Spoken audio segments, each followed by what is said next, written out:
당신은 오늘도 사람들을 만났습니다. 점심시간, 동료들과 함께한 식사 자리.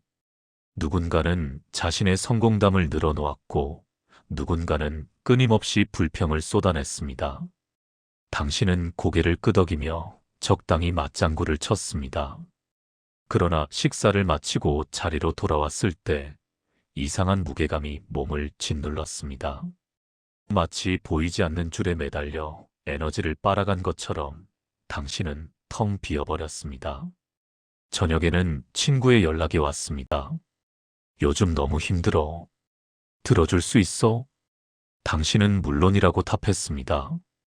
2시간 동안 전화기 너머로 쏟아지는 하소연을 들었습니다. 위로의 말을 건넸고 조언을 했으며 공감을 표현했습니다.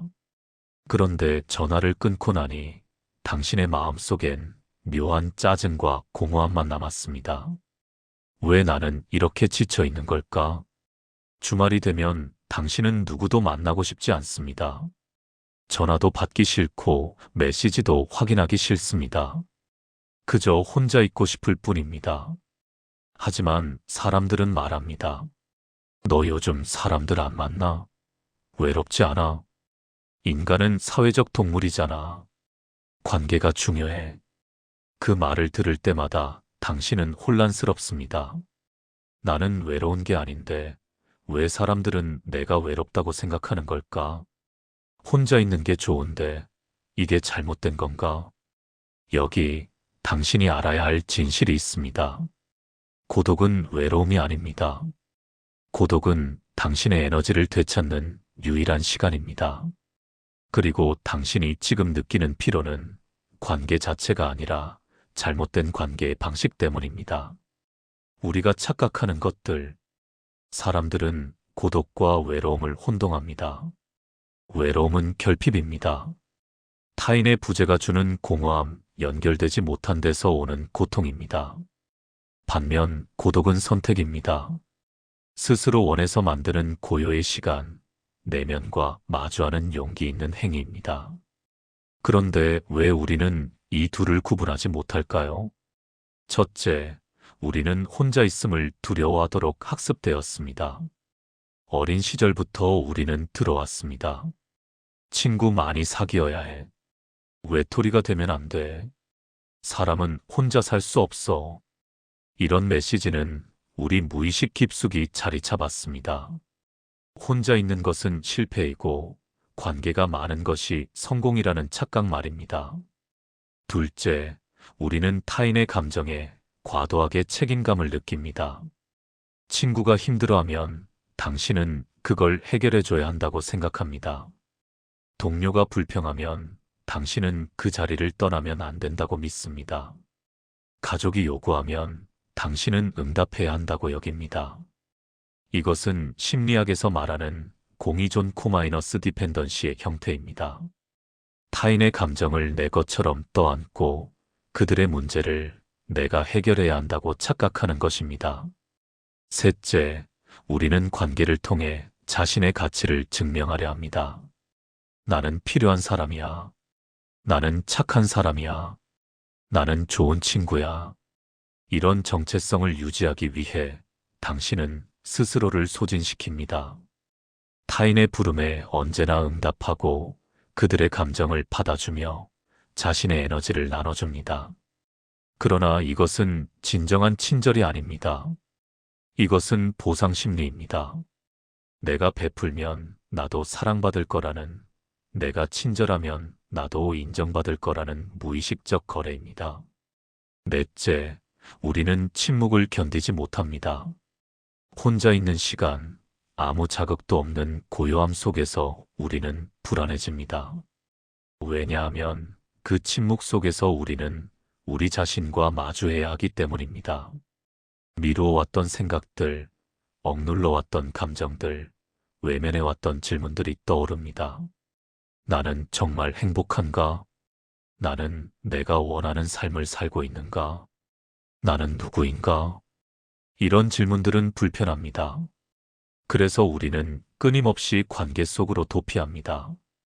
SNS를 확인하고 메시지를 보내고 누군가를 만나고 모임에 참여합니다. 이 모든 것이 사실은 나 자신으로부터의 도망일 수 있습니다. 결국 당신이 지친 이유는 명확합니다. 당신은 타인의 감정을 과도하게 떠안고 있으며 관계를 통해 자신의 가치를 증명하려 하고 침묵을 두려워하기 때문입니다. 그리고 가장 중요한 것은 당신이 자신만의 에너지 충전 시간을 갖지 못하고 있다는 사실입니다. 쇼펜하우어 마이너스 고독은 천재의 운명이다. 독일의 철학자 아르투어 쇼펜하우어는 말했습니다. 평범한 사람은 사교적이다. 뛰어난 사람일수록 고독을 사랑한다. 쇼펜하우어는 인간을 두 부류로 나눴습니다. 내면이 풍요로운 사람과 외부에 의존하는 사람입니다. 내면이 풍요로운 사람은 혼자 있을 때 오히려 충만합니다. 책을 읽고 생각하고 창조하고 명상하며 자신의 세계를 확장합니다. 반면 내면이 빈약한 사람은 끊임없이 외부 자극을 필요로 합니다. 사람을 만나고 이벤트에 참석하고 소음 속에 자신을 던지지 않으면 견딜 수 없습니다. 쇼펜하우어는 이렇게 덧붙입니다. 사람들이 사교를 좋아하는 이유는 자기 자신을 견딜 수 없기 때문이다. 이 말은 냉소적으로 들릴 수 있습니다. 하지만 진실의 한 조각을 담고 있습니다. 우리가 끊임없이 관계를 찾는 이유 중 하나는 우리 자신과의 만남을 회피하기 위함입니다. 현대를 살아가는 당신에게 이것은 무엇을 의미할까요? 당신이 혼자 있는 시간을 두려워한다면 그것은 당신의 내면이 아직 충분히 가꿔지지 않았다는 신호입니다. 반대로 당신이 고독을 즐길 수 있다면 그것은 당신이 내적으로 성숙해지고 있다는 증거입니다. 고독은 약점이 아닙니다. 고독은 당신이 스스로 충만할 수 있는 능력의 표시입니다. 마르쿠스 아우렐리우스 마이너스 내면의 성체로 돌아가라. 로마 황제이자 스토아 철학자였던 마르쿠스 아우렐리우스는 명상록에서 이렇게 썼습니다. 사람들은 시골집이나 해변이나 산으로 휴식을 찾아 떠난다. 하지만 가장 완벽한 휴식은 자기 자신의 내면으로 들어가는 것이다. 아우렐리우스는 로마 제국을 통치하며 수많은 사람들을 상대해야 했습니다. 전쟁, 정치, 음모, 배신, 끊임없는 요구와 갈등.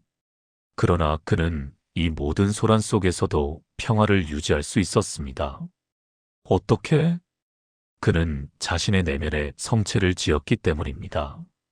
외부의 혼란이 아무리 거세도 그는 언제든 자신의 내면으로 돌아가 고요함을 되찾을 수 있었습니다. 이것은 물리적 고독만을 의미하지 않습니다. 사람들 사이에 있으면서도 당신은 내면의 성체로 돌아갈 수 있습니다. 타인의 감정에 휩쓸리지 않고 외부의 요구에 흔들리지 않으며 자신의 중심을 지키는 것입니다. 현대인에게 이것은 절실한 기술입니다. 우리는 하루 종일 타인의 의견에 노출됩니다. SNS에서는 수천 개의 목소리가 당신에게 무언가를 요구합니다. 이렇게 살아야 해. 저렇게 생각해야 해. 이것이 옳고 저것이 틀려. 이런 소음 속에서 당신의 목소리는 묻힙니다. 당신이 정말로 원하는 것이 무엇인지, 당신이 진정으로 믿는 것이 무엇인지 알 수 없게 됩니다. 그래서 고독이 필요합니다.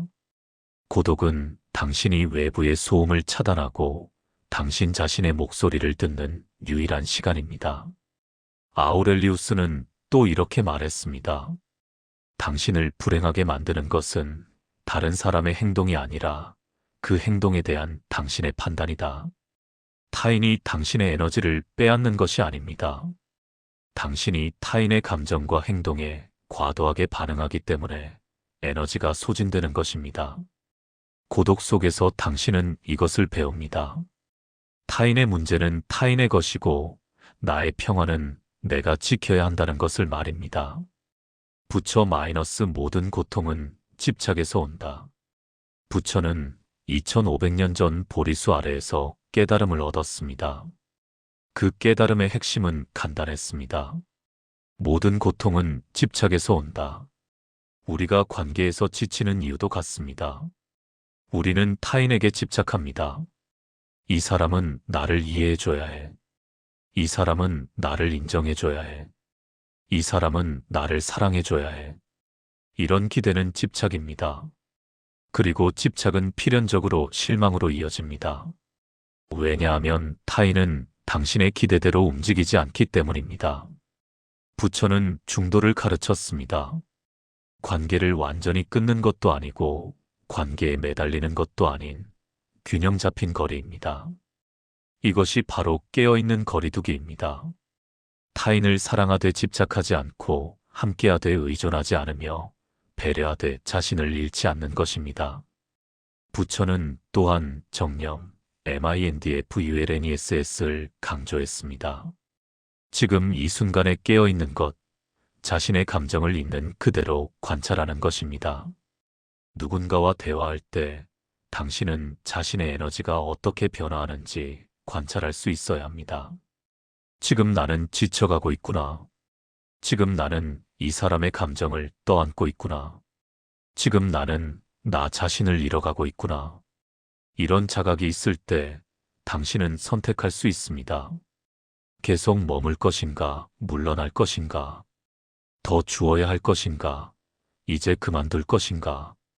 고독은 이런 자각을 연습하는 도장입니다. 혼자 있을 때 당신은 자신의 감정, 생각, 에너지 흐름을 세밀하게 관찰할 수 있습니다. 그리고 이 관찰의 능력은 관계 속에서도 당신을 보호합니다. 니체 마이너스 고독한 자만이 진정한 자유를 얻는다. 프리드리히 니체는 말했습니다. 고독을 사랑하지 못하는 자는 자유를 사랑하지 못한다. 오직 혼자 있을 때만 자유롭기 때문이다. 니체에게 고독은 창조의 필수 조건이었습니다. 군중 속에서는 누구도 독창적일 수 없습니다. 모두가 서로를 모방하고 서로에게 영향받으며 평균으로 회귀합니다. 하지만 고독 속에서 당신은 당신만의 사유를 펼칠 수 있습니다. 타인의 시선에서 벗어나 당신만의 가치를 세울 수 있습니다. 니체는 초인 DRMENSCH를 이야기했습니다. 기존의 가치에 얽매이지 않고 스스로 가치를 창조하는 존재입니다. 그리고 초인이 되는 첫걸음은 고독을 견디는 것입니다. 현대사회는 당신에게 끊임없이 평범함을 강요합니다. 다들 이렇게 살아. 이게 정상이야. 너만 다르면 이상한 거야.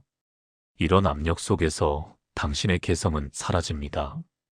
당신의 목소리는 묻힙니다. 그래서 당신은 고독이 필요합니다. 고독 속에서만 당신은 나는 누구인가? 라는 질문에 진정으로 답할 수 있습니다. 니체는 또 이렇게 경고했습니다. 군중을 조심하라.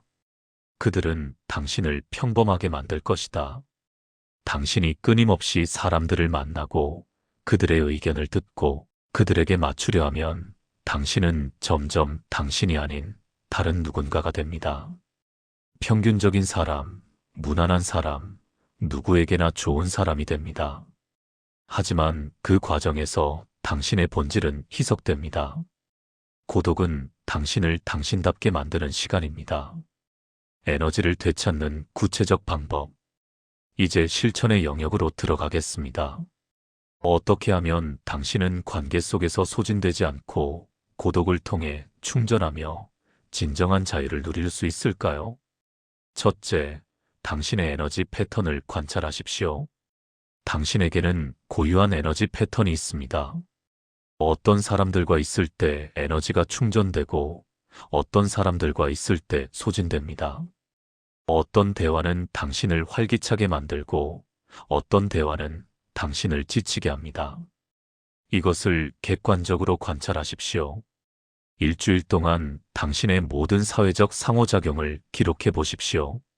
누구를 만났는지, 무슨 대화를 했는지, 그 후 어떤 감정을 느꼈는지 적어보는 것입니다.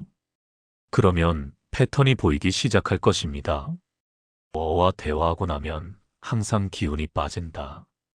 비와 있으면 시간 가는 줄 모른다. 시의 메시지를 받으면 답장하기가 싫다. 이것은 당신이 나쁜 사람이라는 뜻이 아닙니다.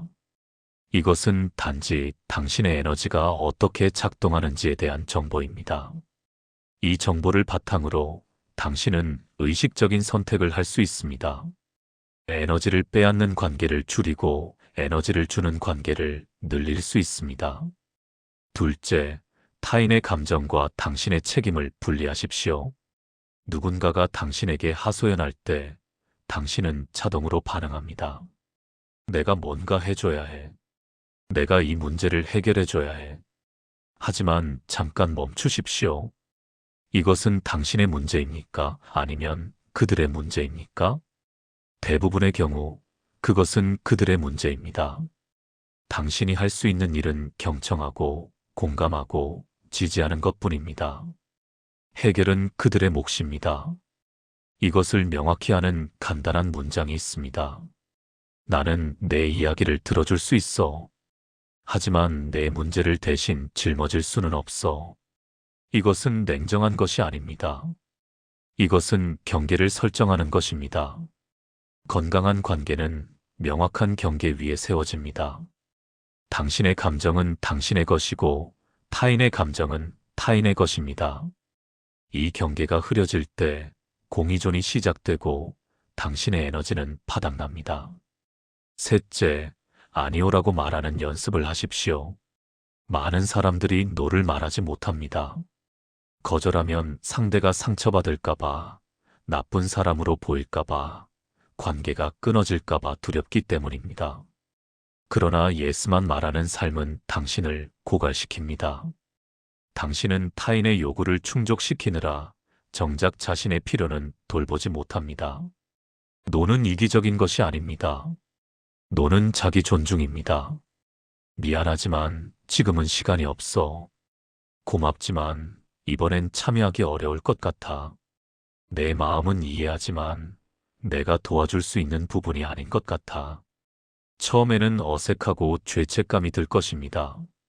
하지만 연습할수록 당신은 자유로워질 것입니다. 그리고 놀랍게도 진정한 관계는 당신의 노를 존중합니다. 당신의 노를 받아들이지 못하는 사람은 애초에 당신을 존중하지 않았던 사람입니다. 넷째, 정기적인 고독의 의식을 만드십시오.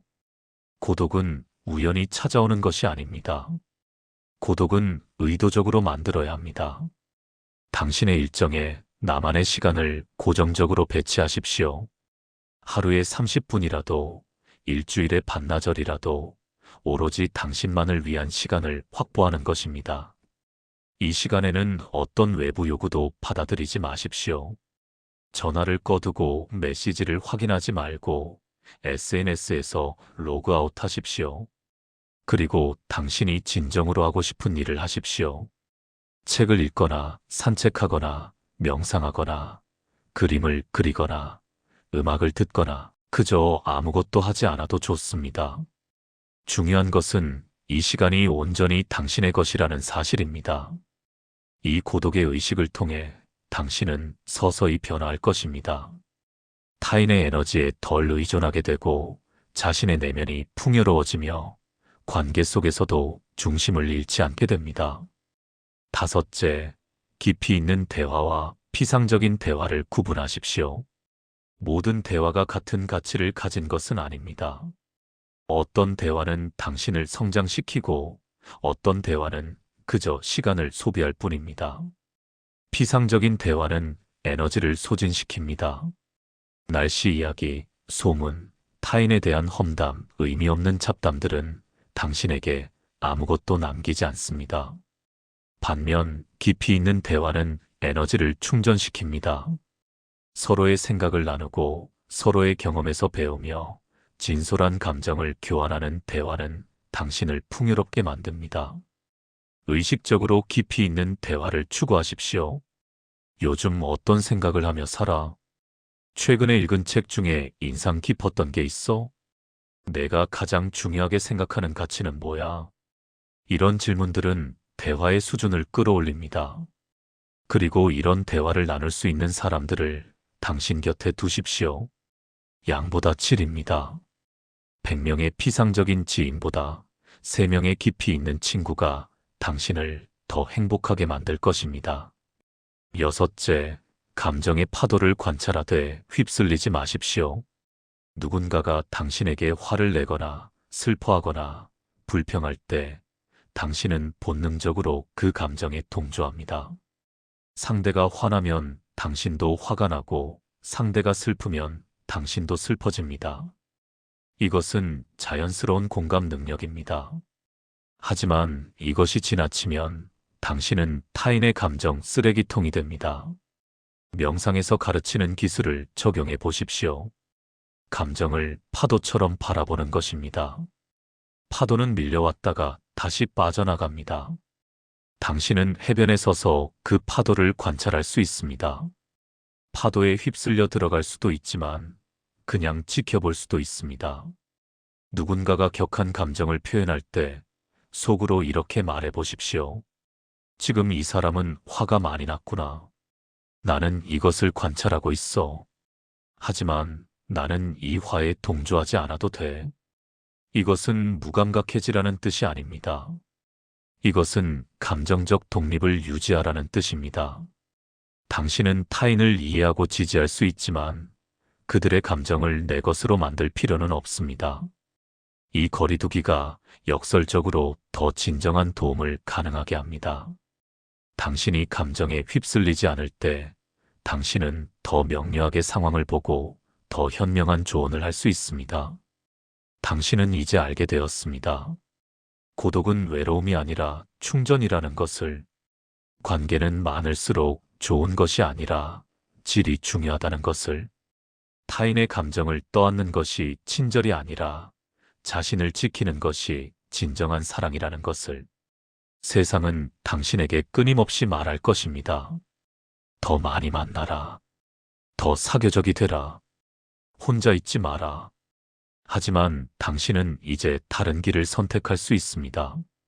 당신만의 고요한 성체로 돌아가는 길. 그곳에서 당신은 당신 자신을 만날 것입니다. 소음에 가려져 있던 당신의 진짜 목소리를 들을 것입니다. 타인의 기대가 아닌 당신이 진정으로 원하는 삶의 모습을 발견할 것입니다. 그리고 그 고요함 속에서 충전된 에너지로 당신은 다시 세상으로 나갈 것입니다. 이번에는 소진되지 않고 중심을 잃지 않으며 당신다움을 유지한 채로. 고독은 도망이 아닙니다. 고독은 준비입니다. 더 나은 관계를 위한 준비, 더 깊은 사랑을 위한 준비, 더 진정한 나를 위한 준비입니다. 쇼펜하우어가 말했듯 당신의 내면이 풍요로워질수록 당신은 외부에 덜 의존하게 됩니다.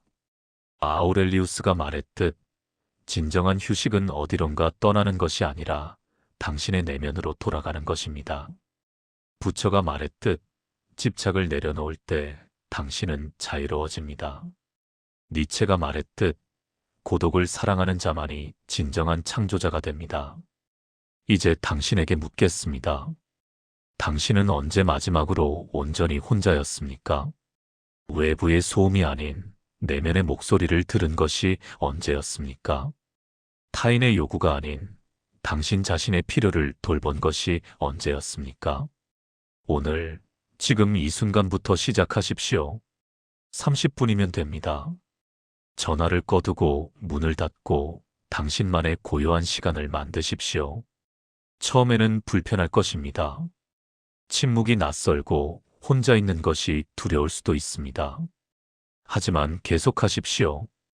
그 불편함 너머에 당신이 기다리고 있습니다. 진짜 당신이. 그리고 당신이 당신을 만났을 때 세상은 달라 보이기 시작할 것입니다. 더 이상 타인의 인정을 갈구하지 않게 되고 더 이상 관계에 목매지 않게 되며 더 이상 소진되지 않게 될 것입니다. 왜냐하면 당신은 이미 충만하기 때문입니다. 고독 속에서 스스로를 채웠기 때문입니다. 이것이 진정한 자유입니다. 이것이 진정한 평화입니다. 당신이 찾던 답은 밖에 있지 않았습니다. 언제나 당신 안에 있었습니다. 고요함 속에서 당신을 기다리고 있었습니다. 이제 돌아갈 시간입니다. 당신에게로. 이 이야기가 당신의 마음에 작은 울림이라도 남겼다면 구독과 좋아요로 함께 해주세요. 당신의 고독이 외로움이 아닌 충전이 되기를, 그리하여 당신이 진정으로 자유로워지기를 바랍니다.